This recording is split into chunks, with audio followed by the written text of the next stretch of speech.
Hello and welcome back to another episode of Property Porn Stars, the premium property podcast, brought to you by your hosts David Lindley. And I'm Matt Giggs. And our guest today is none other than Jamie Minors from Minors Brady Estate Agents in Norfolk. Now, Jamie is many things. He is a coach, podcaster, and he's also the co-founder of the estate agency which has sold more homes, I think I'm right in saying this, Jamie, more homes than any other owner-run estate agency across pretty much the whole of East Anglia. The East of England, correct.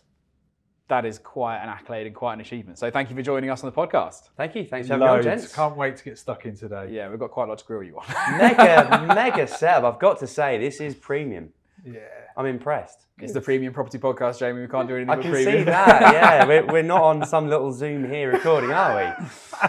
Very impressive. So let's get stuck into it then. So what's the story of Minors and Brady? How did you come to having the Goliath business that you've got today? What's the story? Yeah, thank you. It's in my mind, it's not a Goliath business. Perhaps one day it will be, but it's we're doing well as a good sized independent. The story, I don't know where you start. I set up as a sole trader back in 2014 by myself, 22 years of age. Quite a scary thing. I was going into an area whereby one agent had been there for 30 years, another for 28. Everyone said, "What are you doing? You're going to get eaten alive." Fortunately, I had the naivety and the set of balls to persevere. Set up, launched, normal kind of door knocking like mad, Christmas cards around people's doors, trying to get houses to market. Around 7-8 months in, realised that doing it by myself was just not exciting, not fun, not going to cut it. And I went into business with Minors Brady. So about 7-8 months into my journey, we joined forces together. How did you two know each other? We were competitors. Right. Competitors, yeah. He was a brilliant agent, similar age, working for another firm. And we were the two young guns going out in Norwich up against one another, doing 7 o'clock, 8 o'clock valuations. We were those ones that would outwork everyone else. And came together over a beer and decided to go in together. And it's been quite a roller coaster journey. I mean, I read here as well, over £3.6 billion worth of property sales under your belt as well. That is something else. Yeah, it's probably more than that, to be fair. I need to update that. LinkedIn. I need to update that. We're a high volume business, and I'm sure we'll get into the conversations here. Our aim was not to be a high volume business. Our aim was to be a high quality business. And over time, that's scaled and the operation has moved forwards. And for us, I suppose the key element is to ensure that we still maintain quality as we scale and do much bigger volume. I mean, you've probably got the stats there, but last year we sold in that region 1,645 homes. So to scale to that volume, lots of things have to change on that journey, but to maintain fee levels, quality has to maintain as well. And just to set the scene then for those listening, Minors and Brady is traditional estate agency. Is it high street? How many offices have you got? What's the setup? Yeah, so I had to check before coming here on the staff numbers, which is bad of me. But we've currently got 71 members of full-time staff across 5, I call them super branches. Okay. So I work for other agents where there was perhaps 3 or 4 people in a branch, but we've got, as I said, 71 across 5 offices. And that's a high street agency office, people packed in the branches, big atmosphere, big energy, and lots of KPIs and fun leaderboards. Yeah, that's really interesting. And that was something that I really wanted to ask you about, was about the culture of Minors and Brady. So I don't know very much about it, but you kind of alluded to it there, that's the mindset is high energy, high... Well, talk to me about volume and quality first of all, because you said that first of all. You said you wanted to maintain quality or grow with volume. What's the challenge has been there? Have you achieved it? And if you have, how have you achieved it? Yeah, I think there's always room for us to desire more, and with a kind of business where we don't accept poor standards from ourselves personally and also from our team. Our standards are phenomenally high, unreasonably high. If you work within our team, you'll understand that and feel it and smell it and breathe it. Everything we do is aiming for 1% improvements every single day, and that's where we demand to be. Even as you made the lovely intro of the size we've got to, we're now the biggest independent owner run in the East of England, and for us that still isn't good enough. There's still so many more improvements we can make as a business, and that runs across your people, your processes, your marketing. It isn't just about creating more sales, it's about ensuring that the brand grows, the quality grows, quality of marketing, social presence, authority of the industry as the expert, and also, of course, our community as well. So there's lots of different layers there that we can go into, but it's ensuring that you're obsessed with growth. And for me, as you'll probably see from the online presence, we are absolutely obsessed with growth across the business. And so let's kind of break it up then. So what does quality mean as far as Minors and Brady's go? Because you use that word a few times, but it can mean lots of different things to different people. Yeah. What does quality mean to you? For me, it stems from the people internally. So for us, our people are our greatest asset. If we look after them, if we recruit them properly, if we train them properly and develop them correctly, and we've got them firing on all cylinders, the quality needs to come from them, which means work rate. Are they putting in the calls? Relationship building. Are they actually trying to give customers what they need and solve the problems they have? And that then domino effects across the business, from not just calling out and receiving calls, but actually, how do we integrate as a team? How's the culture? Because all of those things will domino effect onto the other variables we spoke about. And so let's talk about the culture then.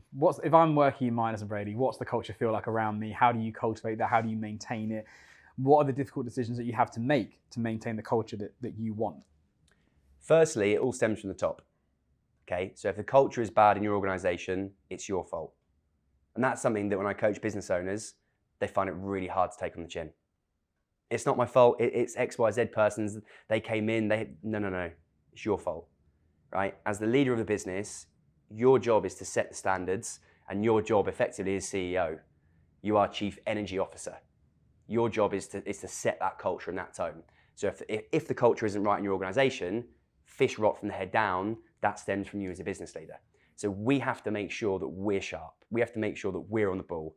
We have to make sure that standards that we're saying we need to set, we're setting as well. And that needs to filter down to your, in our case, area directors, branch managers, senior negotiators, and it has to filter all the way through down that organization. That's key. And what embodies your culture then? What would someone, if you were to try and sum up and describe what that Minors and Brady's culture would feel like then, how would you describe it to someone? Big positive energy, a willingness to outwork their peers and outwork the competition, a desire to win. And for me, that's a word which nowadays is almost frowned upon.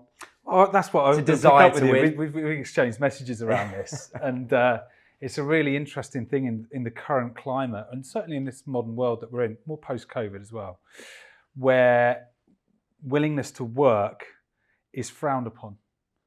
You know, it's like that. There's that culture now where you've got to have balance, you've got to be zen. You know, there's almost like there's no such thing as KPIs anymore. And actually, a lot of businesses, I think, in the last year, 18 months, have realised that the freedom culture is actually almost decaying their businesses. And what I admire about what you've achieved is you've set your precedent from the off, and you've gone, that's what we're going to be, and you're just going to be better at it as you go along. So commend you for that. Has that been hard at times, or have you found it that straight line has been quite hard at times in the sense of how we are wanting to win and having the KPI approach? Because I suppose, you know, for a lot of people coming into your business, you will only find out if they can do it when they're in there. Mm-hmm. And when people leave, they'll often attribute leaving to the culture, if that makes sense. For sure. So, and as a leader, you can sometimes struggle with that criticism. Has that been difficult at times for yourself, or are you just headstrong enough to know that's how it's going to be? I think you have to be clear on your intentions, and you have to have a strategy. And particularly now when I coach other business owners, I realise that perhaps they haven't actually built a strategy.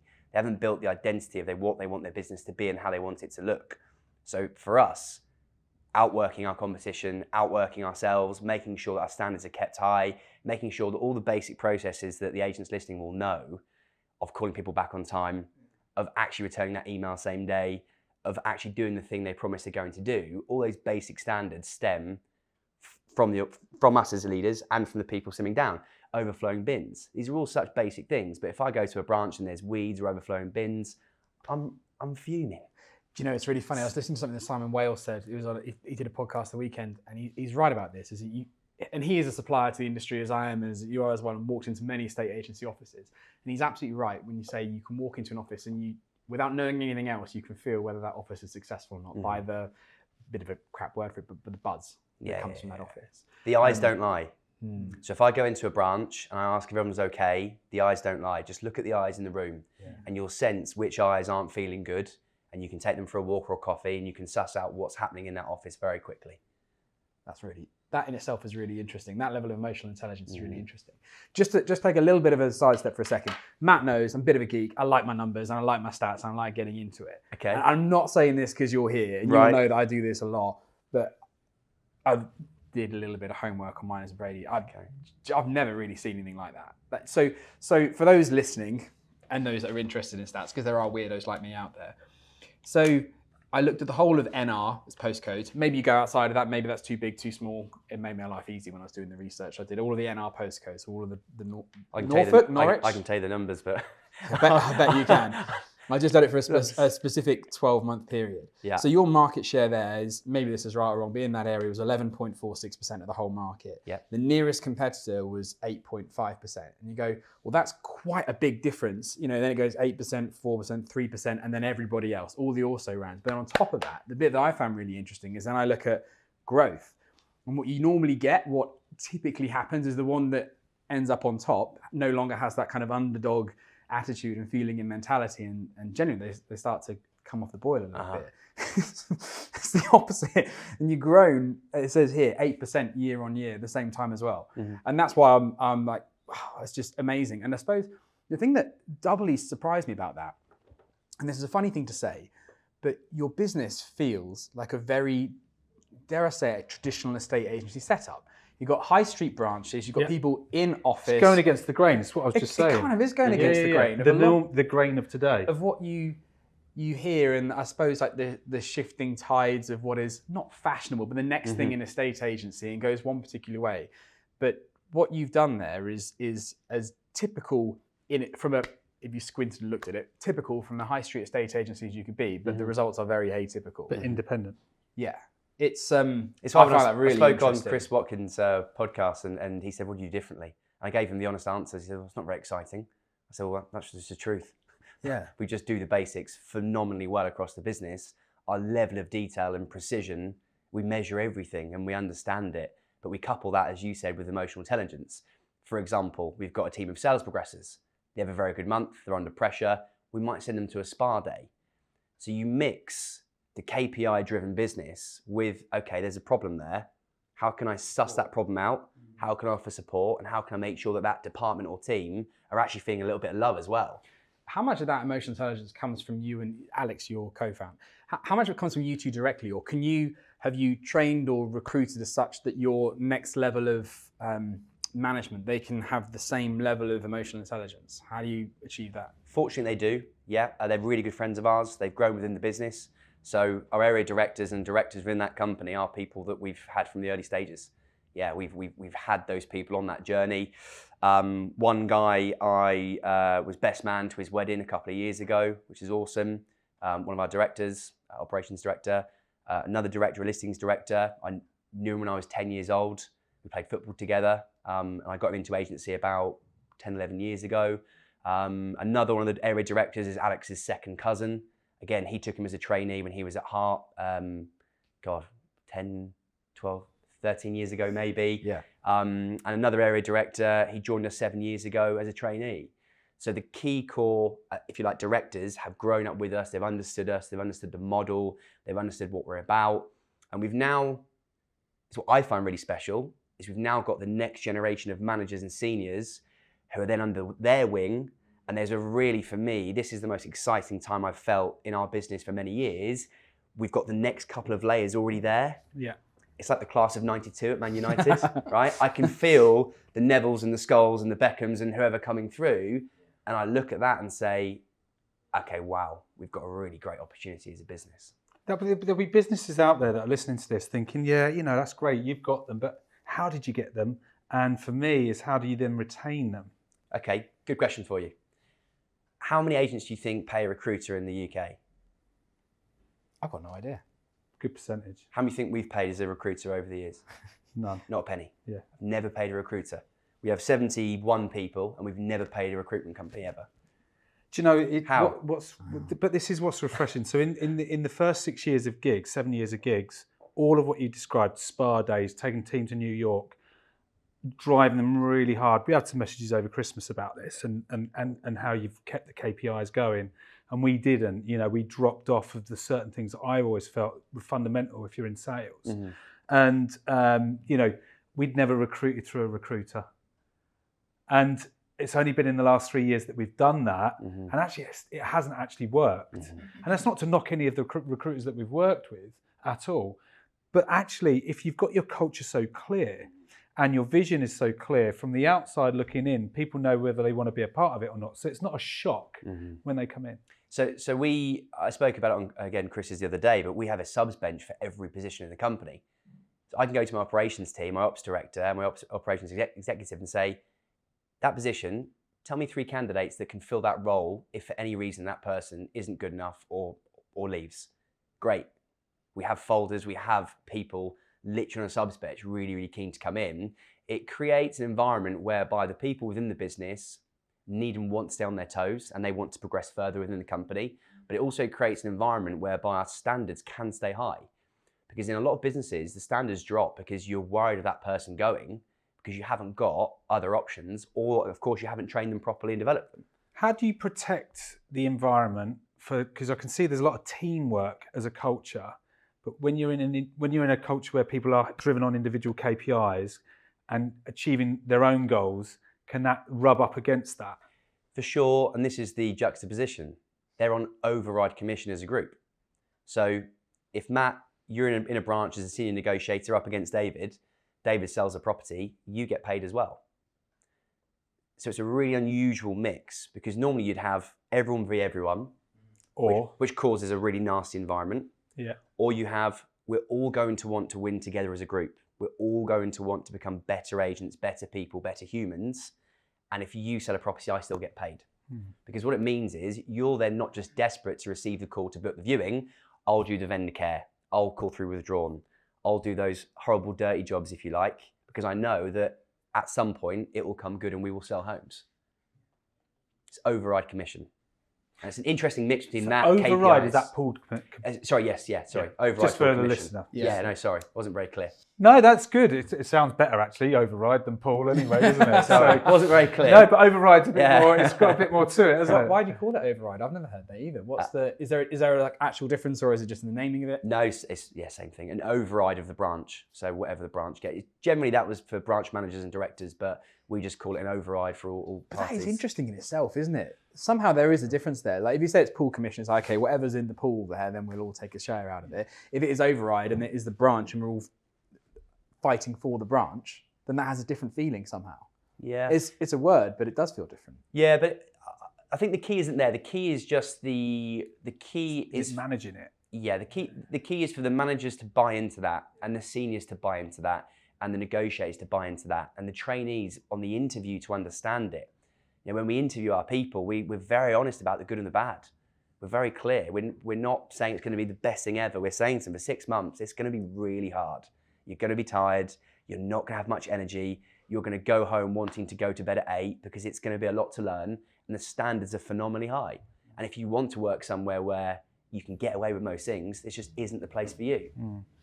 And so I'm assuming within that, there's been a phenomenal growth of self-employed estate agency in the UK. I think the stats from 20EA said they've grown about 30% year on year, but the really interesting one was 500% growth in market share of self-employed estate agents from 2019.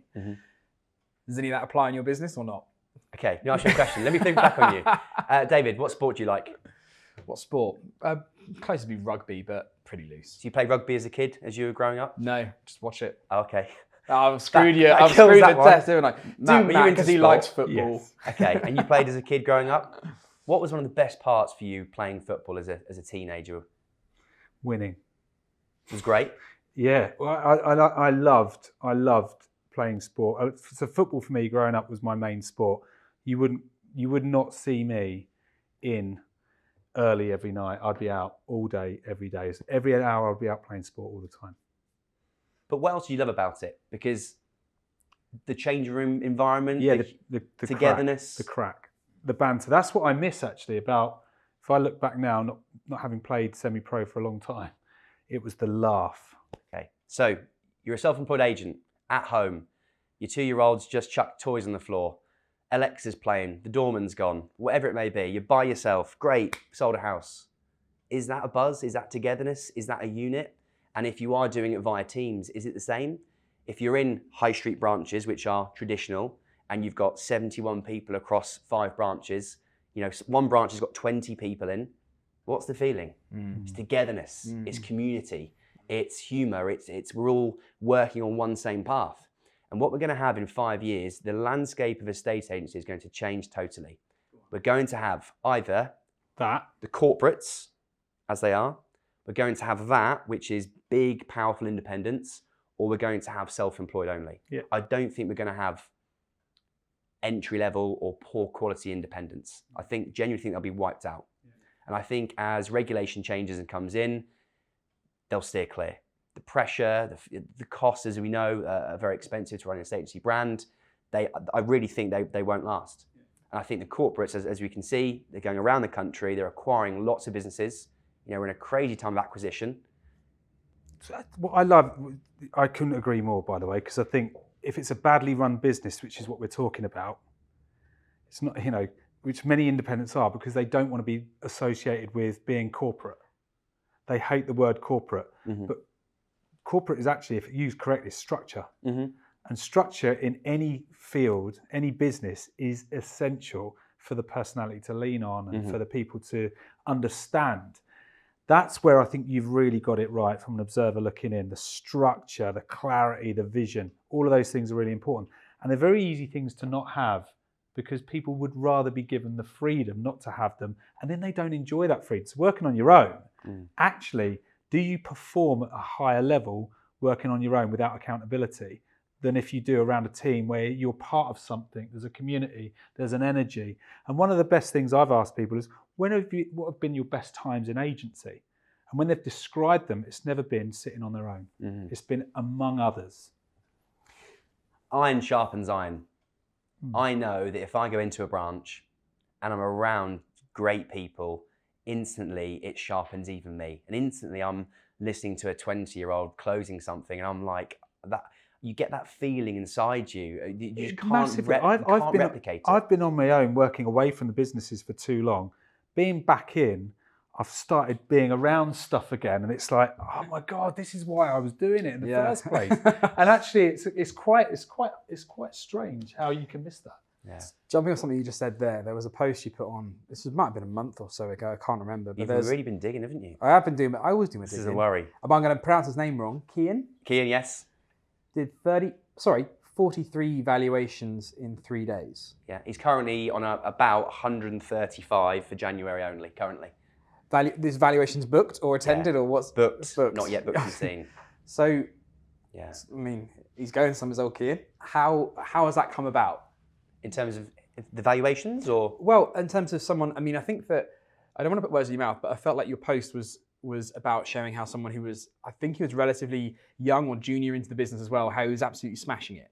And does that come about because of training, because of culture, because of his innate work ethic, because of his innate talent? Like how has Kian come to produce numbers like that? Because I think most estate agents would go, I'll have one of those. It's a classic phrase where, it's a paraphrase here, but the flower in the wrong environment won't grow. It's such a classic old school thing, and it can be very cliche, but it's very, very clear. If you are in the wrong environment, where you don't have the support, you have no clear plan, you don't know where you're going to go and how you're going to get there, you have no roadmap, you're not going to enjoy that journey or actually do well on that journey. I talk about roadmaps a lot, and I talk about, David, let's say you're going to drive today to Scotland and you have no sat-nav.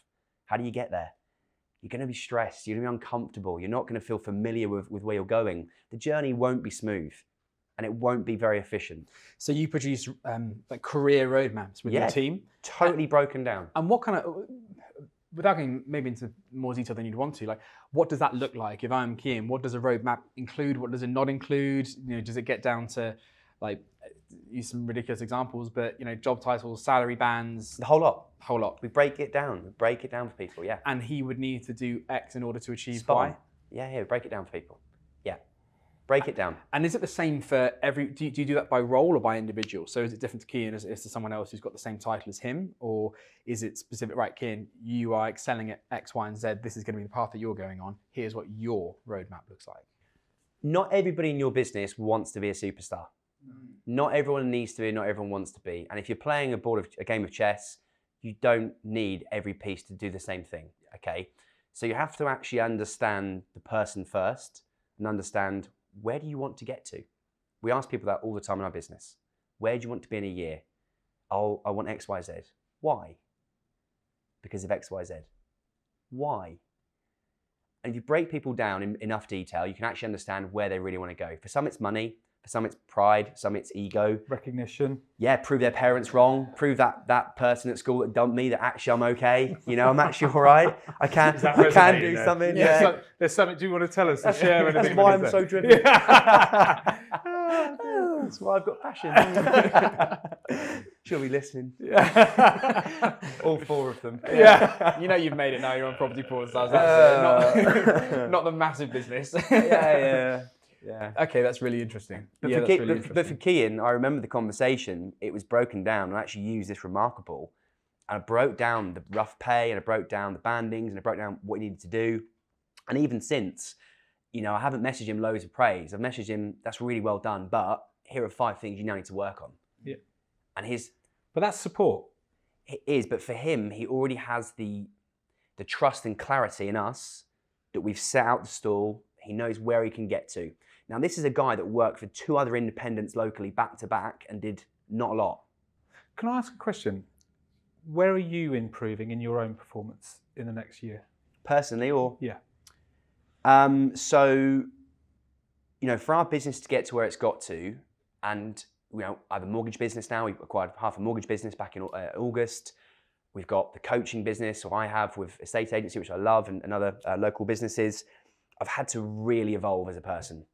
I used to go out, I used to drink too much, I used to get myself in trouble, you know, get in fights and do things I shouldn't do. And for me to then level up on this journey and be able to run all of these ventures at a high caliber, high quality level, you have to adapt. So for me personally, I have to train every day. I have an ice bath I do every 2 days. You know, yesterday you may have seen, it was up at 6 a.m, 5K, river dip with another 10 lads. Yeah. When did that switch happen for you? Because I've seen, when I first started watching you, it was when you won the Esters in the east of England. Of course, yeah. And well, we won our area, and you won it. I was thinking we had a chance. I thought I think we might have been second. Not that I'm fucking bitter about you were third. it. Yeah. Third. I can't remember now because I just wanted to win. I don't know, but the point is, you won, and I thought, you know, so you kind of, and we've connected online and met a couple of times. But you know, just going back to that, when I think there's a switch for people when they go from doing it a particular way and getting so far, and then that's like that level before you break through, it can actually become quite a hard ceiling to break through. Very hard. And it's normally tough to do, if you don't mind me saying, I'm not speaking for you, I'm speaking for me, where your local community or people that you know, friends, family, will say things like, yeah, but you've changed, you know, you're not the same person anymore. And I think that can become a real problem for high achievers, because high achievement can often come with sacrifices. Yeah, for sure. But how's that worked out for you? I talk about this a lot, but it's choose your hard. Guys, you two are in the studio, you're in here all day, you've got 3 podcasts back to back, the lights are on, the cameras are on, people are listening, you know, it's not the easiest thing to do. Not everyone goes and sets up Property-Pxrn stars. Not everyone goes through the branding process and the spending of the money and the time, okay? But you do it for a reason. There's an outcome. Well, everything is hard. If I go out this weekend and I drink 30 pints, 15 on a Friday, play football, 15 on a Saturday, right? There's a cost to that, and that's hard. My other choice is that I make a better decision, I refrain from that lifestyle, and actually I've got a better outcome. And that is a daily habit. And is that what you've done? Are you using yourself as an example? Yeah, that's me. Was there not 30 that is pints, me. but that's... No, I'm dead serious. I would have drank not far off 30 pints a week, seriously. And so you've made that change. Yeah. Like how, what... Sorry, go on. Crazy thing is, I scaled the business up to a point which was, you know, pretty decent. Yes. Whilst maintaining that lifestyle, so when did this change happen with you? Part of it is my son. I've got a 2.5-year-old son. I don't know about you lot, but a hangover with a baby sucks. It's not cool. No. That noise. Just, Yeah. I love you, but I don't right now. That noise. That's part of it. And again, it talks about striving and staying hungry and wanting to go to that next level. You know, I'm now 31, and it's like, you could look at it and say, I've done a lot. I look at it and say, that's great, but there's so many more levels that I know I could get to. And what's more important for me now is taking other people with me on that journey. You know, I say to my team, guys, I've done my bit. I've paid all my bills. You know, I start the month, I don't owe anything, right? I do it because I love it, and I'm now doing it to get you guys onto wherever you want to get to. If you want to buy a better house, you want to go on holiday more, if you want the pride of being a director in the future, I'm committed to you. Let's go and build that journey. And one last question on this change. So you made that conscious decision to make a change, which was probably quite a big impact on your life then. If that was probably revolved around your downtime, your friends, what you spend your time doing. How has that impacted? It's obviously had a positive impact on your business. Has it come at a cost to a social life? And has that been hard? Is it a price that was worth it? Where do you stand on that? Do you ever, we'll put it in these terms, do you miss that? Or is the upside so great that you think, wow, that was a cost I'd spend every day? Yeah, and by the way, I'm not Jesus. I'm not perfect by any means. There'll still be the odd times in a year that you'll see me and I'll probably have a tie around the head. So it's, I'm not saying that I'm anywhere near perfect on that level of everyone must do what I do. But the difference is insane. I was drinking alcohol 5 times a week from stress of work, stress of growing a business, the pressure that you put yourself on to want to succeed and want to grow. And now I don't feel that pressure. We're operationally sound. We've got the right people in the right places. I've got a head of finance, head of marketing, head of after sales, head of lettings. We've got the key people to take a lot of that pressure off. And escaping via people's vices never ends well. Mm. Give me a time when you had loads to drink and the next week you felt sharper and better. You didn't. Yeah. So it's not just about drinking. That's just one element. It's about the the food that you're intaking. And it's, my coaching business is called 360 Growth Coach. And it's all about a 360 holistic approach to you personally and your business. And there's lots of different elements and things I look at, but it's about not saying it's that one thing. It's how holistically all of those things go into a pot and they produce your outcomes. It's your tribe, your friends. I've felt really low when I've not drank, trained every day, eaten well. Business is going well. Why? I didn't look after my tribe, my people. I wasn't going out socializing still and doing fun things. So there's so many things you've got to look at. And it's the wheel of life sort of thing. Yeah. Yeah. If you can only have 1 or 2 bits that are low, it can stop the wheel going round. But these are things that we train and coach our staff on. We break it down with them. And we went through one-to-ones where people were saying, I've had a really good week here and a bad week there. So, okay, well, let's just break it down. What did you do at home? What was different? I went to bed at 12, wasn't too late. I got up at 6. I'm like, we had 6 hours sleep. That's probably going to be an issue. Those small details that we really do care about across our businesses. And you set that out from the start for people. Yeah. Because for some, I think sometimes it can be, that's a bit much. I'm coming here to do a job, but they're not the right people for your business. I'd say it's very, to a degree, those parts are subtle early on. Yeah. As they go through the process. Yeah. As the one-to-ones happen, the catch-ups happen, and you go into a branch and someone's really not looking good or feeling good, you take them for a walk around the corner, you start to listen about the problems they've got, the problems behind the problems, the root cause. And if you can fine-tune those things in your business, people stay longer, they care more about the brand, they care more about doing the right job for the customer, they care more about driving fees, they're your brand ambassadors, they're your raving fans. What happens? They tell all their friends and family, you get their business. They tell all their friends, you recruit them. So it all does stem from people. And we have a phrase, it's people, processes, and marketing. If you get those 3 right in a estate agency, it doesn't matter on your model. If you're self-employed, corporate, little independent, if you get those 3 things right, it's hard not to succeed. Let's talk about your marketing then for a second. So what does your marketing look like? Is your marketing distinctly different from your competitors, or is it everything else that you do that makes the service and the experience is it built from the people? Or talks about your marketing really? Yeah, so we've got a head of marketing, marketing exec, we've got 4 in-house professional photographers, and an in-house professional videographer. So it's quite heavy for a 5-branch agency. Yeah. And it's a lot of money, but it's a great investment. You're putting stuff out there for your brand constantly of high quality. So you'll never see us go around with a camera in our hand. I can't believe agents still do it, but fair enough. And that drives your brand value higher. You'll also never see us offer a leaflet with a reduction in fee, ever. Never. What are your fee levels like? Can always be better. Yeah, can always be better, something we're working upon.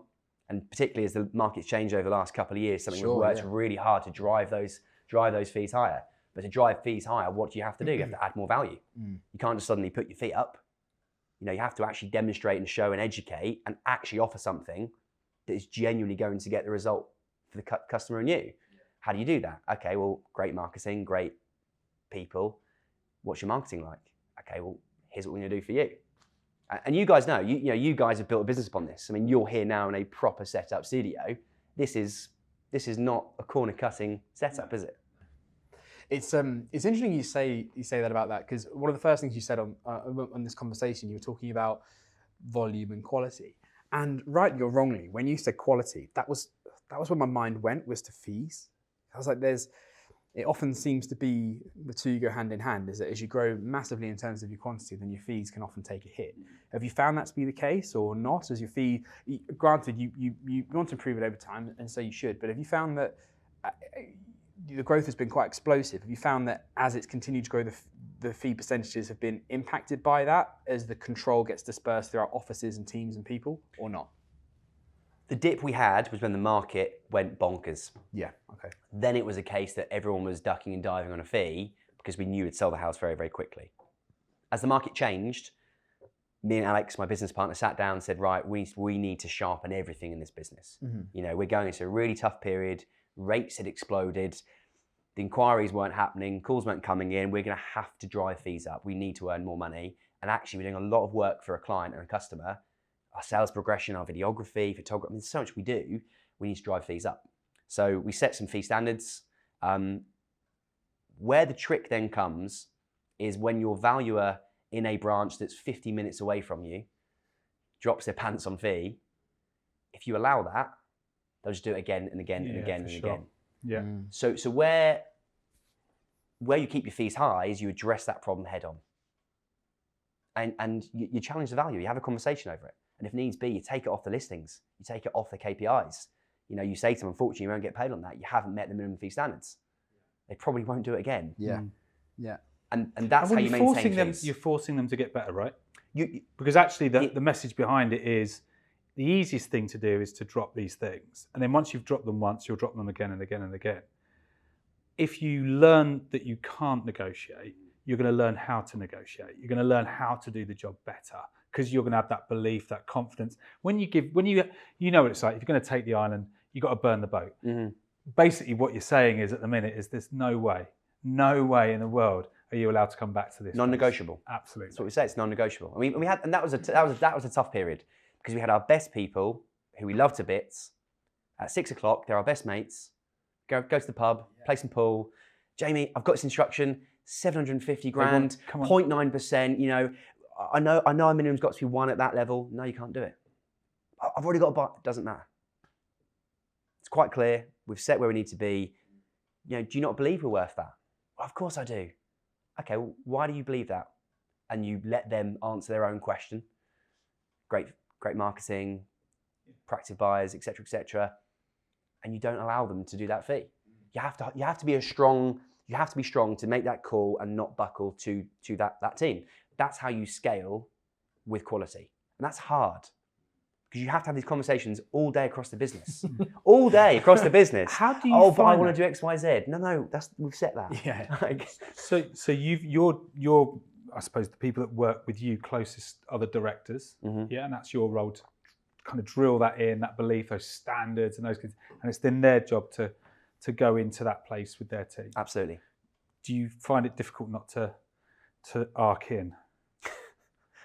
Probably a fault. Probably something that we're trying not to do too much. But I think because your passion and your energy, your enthusiasm, your deliberacy about your vision. Yeah. Does that sometimes overspill into? Well, Jamie's doing that bit for me now, you know, and because leadership's really tough like that. Yeah, it definitely is. And we tried to step back totally. So we tried to literally not be in any of those discussions, meetings, and we found little things that were creeping in. And what we found now is a nice sweet spot where they'll do the majority of these things, and every now and then we'll drop in. We'll drop in and take a training session, or we'll drop in and run a meeting. And we'll just make sure that people can still see our care about how these things should be done. Mm-hmm. Good, that's good. There was there's a lot of what you're talking about reminds me, there was a podcast that Mark Burgess did, who's our co-founder in By Design, but with Peter Rawlings of many businesses, but of Foxtons. Oh, yeah. And it was a really interesting conversation. I'd watch it if you haven't watched it, because it was like Mark coming from an efficiency and technology perspective, and Peter coming from a, I can't think of a better word than this, but just a sheer manpower and processes and structure. Your calls are made between 10 and 12. Yeah. That's it, And full stop. Foxtons at the moment are going from strength to strength, and they've got a new CEO, and they're also quite traditional in their setup and in their style and so on. And a lot of it reminds me of the way that you're running your business. Your culture is probably very different to Foxtons, and it certainly sounds that way anyway. It's a funny thing to ask off the back of that. You can say whatever you want, by the way. Well, it's just a weird question. Do you have a dress code? No, there's no set dress code, but we do have things that we say to them that they need to be, you know, wearing or looking the part. For example, it sounds really bad, but like no belt, you need to wear a belt. Like they're basic things in the office. Your shirt ironed. Like, why have you not ironed your shirt? It's such a basic thing. Socks? No, socks, you have to wear socks, yeah, but you can wear whatever socks you want, of course. I mean, I'm not going to say you have to wear black only. No, but you know, there's the no socks. There was I saw a post recently about someone wearing no socks or whatever. Oh yeah, no, that wouldn't happen. No. That would get pulled up for sure. For sure. See, it's funny, you say there's no dress code, and then you say, well, yeah, this, but that, but that, but this, but that. Like, so following on from that, did you ever, have you ever written this down? Like, have you ever said, you've got to wear a belt, you've got to do this? Or is it just... It's really bad. I don't even know if it's in our code of employee handbook. I guess it might be. I don't know. I should know. I once did. Bad, isn't it? No, but there's a good reason I asked that. Like, I remember I did this once, and it was sort of semi-conscious, but semi-not. It's just going back a few years, with more wearing suits, not necessarily ties, but suits.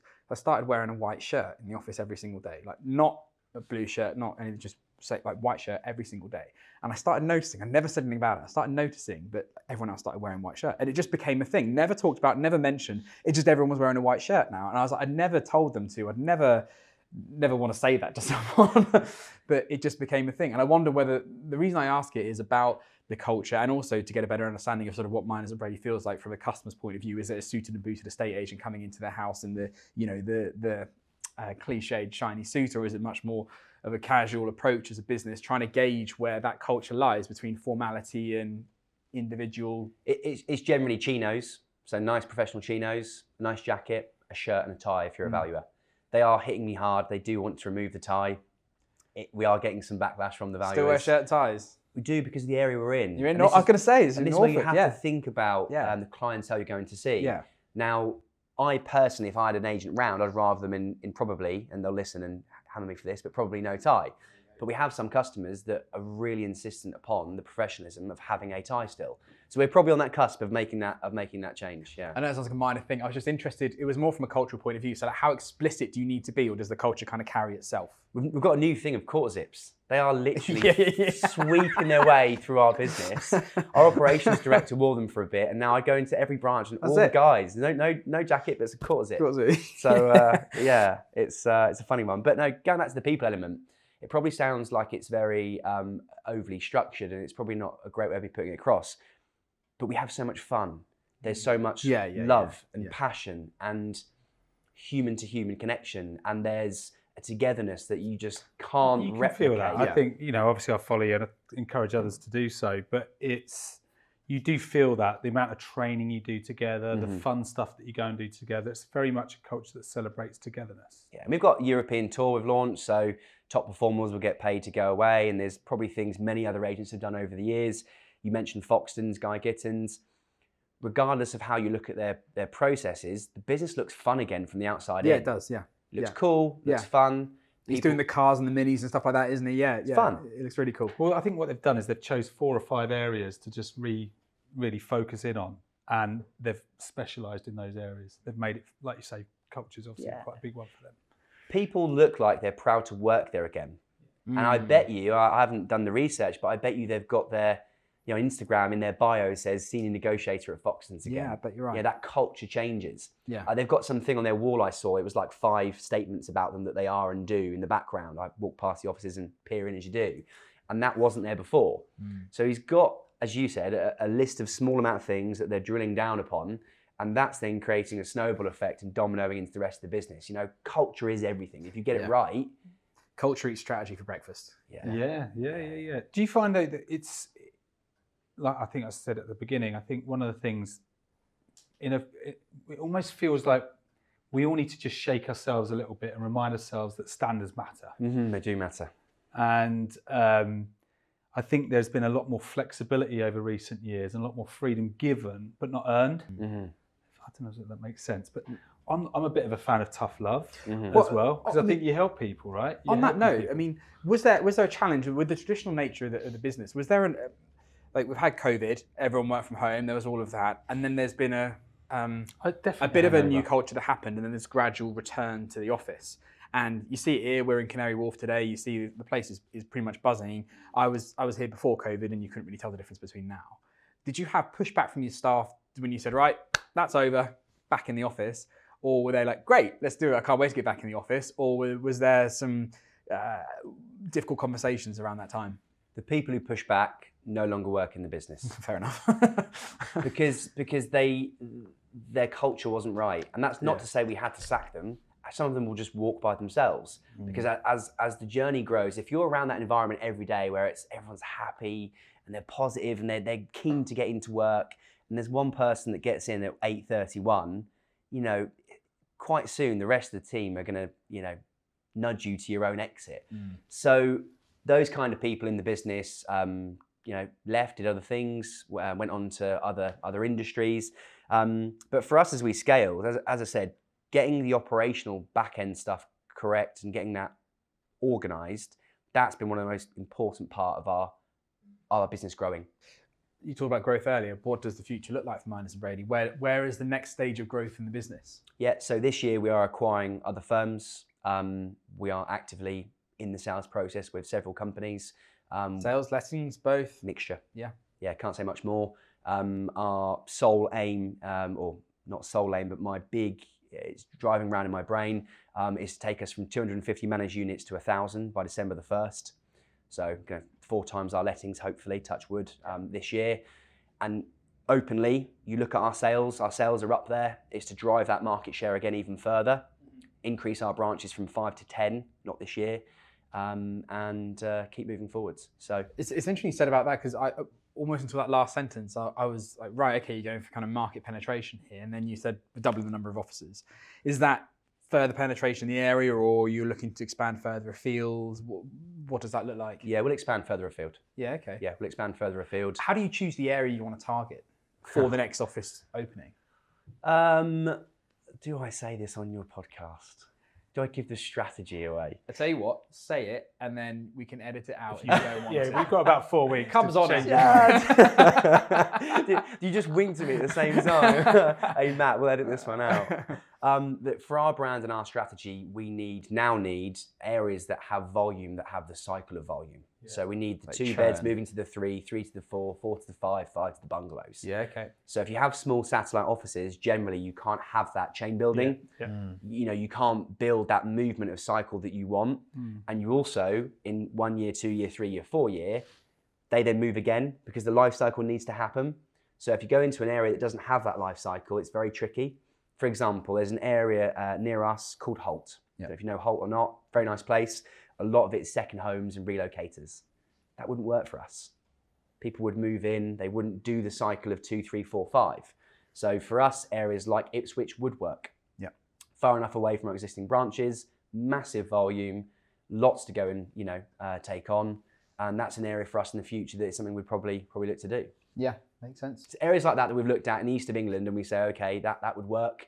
But separate to that, we're diversifying the revenue streams. Our mortgage business is growing really quickly, which is great. And how are you doing that? From full-time advisors, or are you self-employing anyone? If they're self-employed, you don't have a business, very simply. So they're employed, basic salary with commission structure.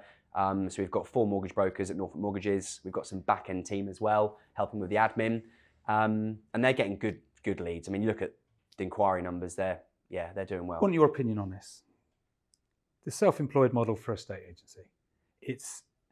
Everyone loves it now. It's the most talked about thing. If you look on LinkedIn most days, you'll hear from at least 100 self-employed agents telling you how great life is. And it looks really great if you love that sort of thing.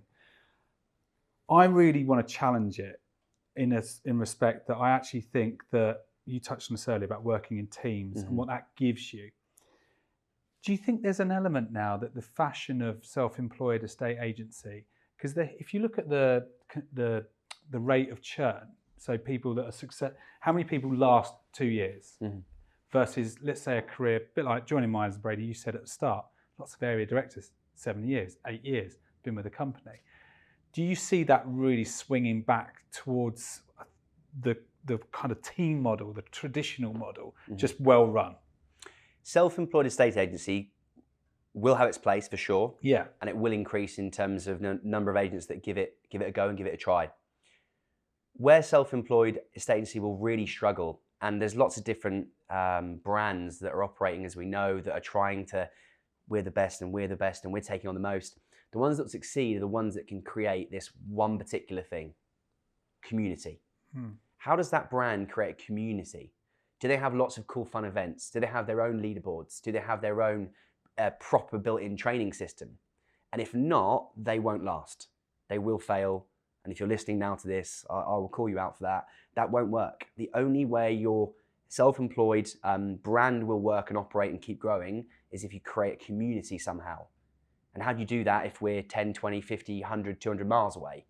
That's up to you. You need good tech. You need really good people that actually care about other humans. And you need to have some way of everyone integrating on a platform or a Zoom or big conference meetings. I think that's the key, is how do you create a community? I love that. And by the way, I think it's an important point to make that actually there are two. It's the in-between that we're saying is going to struggle in the next 5 years, not the two. There's self-employed, there's room for that, and there's definitely room for a well-run independent/corporate. Oh, definitely. Self-employed will still do Foxtons are very an well. Example, you guys are an example. And I know that actually listening to what you're sharing here today, these are the things that I'm reintroducing back into my own group that have just been lost along the way. And it's very easy, isn't it, to get lost along the way if you don't have a clear identity that you want to place on your business. And we've done that. We've been complacent. I've had periods of my time running this business where I've not been a good business leader. I've not set a good example. I've not been the right leader that I needed to be. My standards had dropped. Same. But it's how quickly can you call your own BS out? Absolutely. And actually be accountable and say, that wasn't good. Okay, what can we do to move forwards? That period of time I was lazy. I went into the branch looking scruffy. That can't happen. Now these small little things, I left my can of Diet Coke on the table as I left.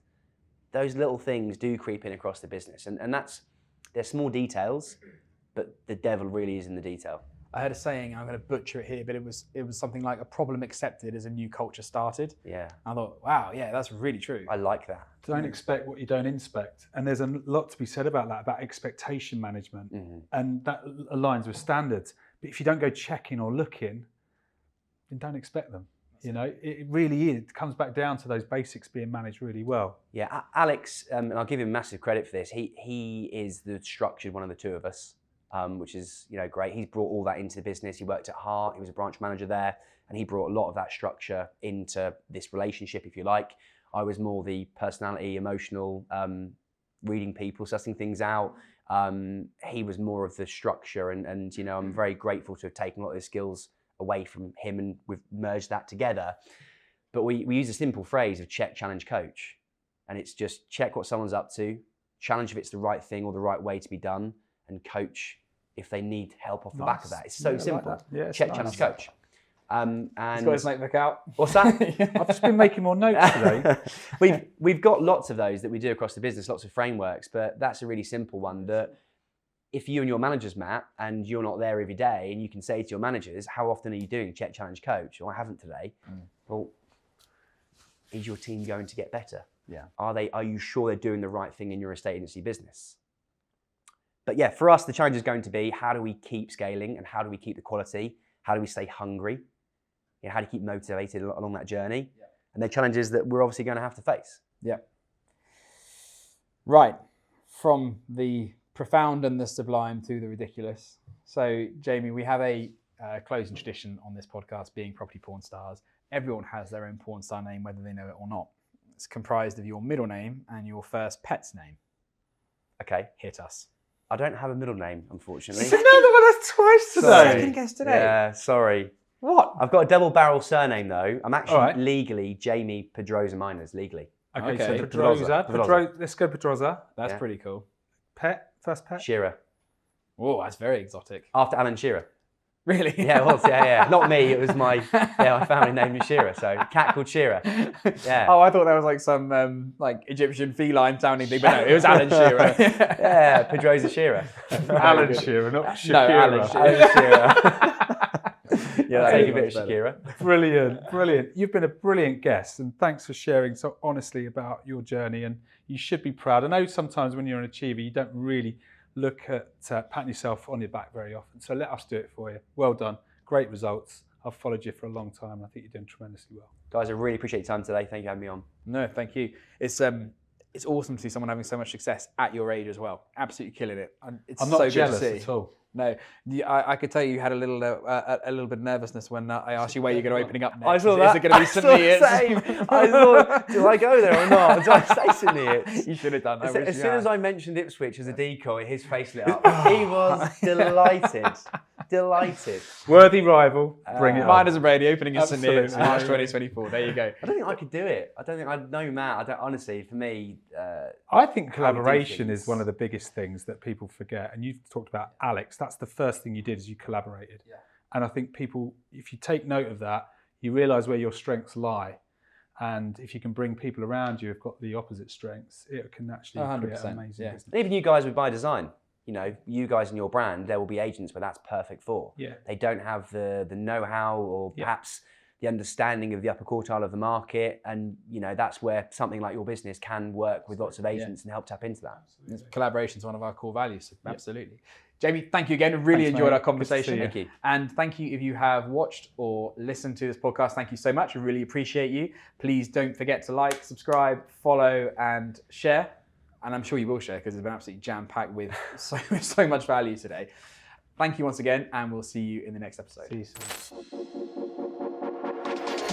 soon.